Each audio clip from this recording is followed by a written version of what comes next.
What an impressive background you have. Thank you. And you're really doing some important work with Harris County right now. Sure. You know, one of the things I do for Harris County is I support the veterans. Right. The veterans who are employees of Harris County Sheriff's Office.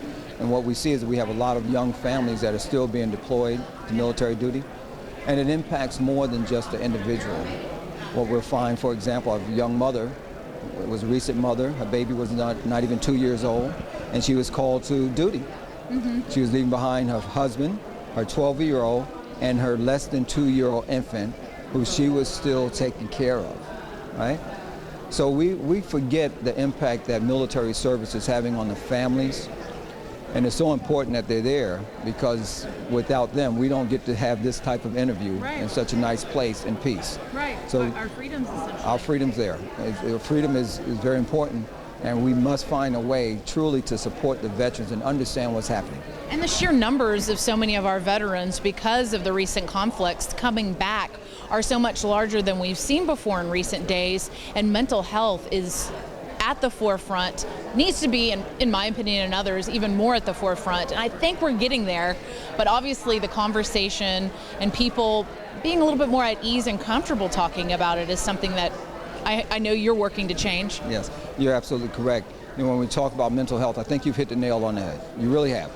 What's happening right now is that we see more and more veterans that are coming back. There are some estimates as much as 30%, 20 to 30% of veterans who are coming back have some type of post-traumatic stress. Yeah. Now, post-traumatic stress doesn't mean that every veteran is going to come back with post-traumatic stress disorder.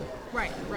However, the incidents are there, and we have to find a way to get our leadership, and I'm talking about civil leadership, municipal leadership, state leadership, national leadership. We have to find a way to get them to understand that the veterans really need the support. And in order to get the support for the veterans and their families, then the city economies, the local organizations that are providing that mental health support, they need the financing to do that. It's all tied. It's all tied. It's all tied. Something that really can't be overlooked. You're right. And I have to tell you, because of the modern technology, we are able to get our soldiers back, our men and women back in safety. But it's different than what we saw in the Vietnam War and going back to the earlier wars when we called it shell shock.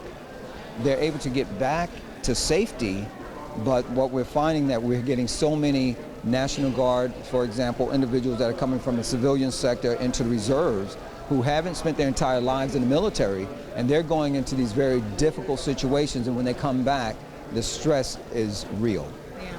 Very real. Yeah. Thank you for sharing that. Thank you for the good work that you're doing with the county. Well, thank you. We appreciate it.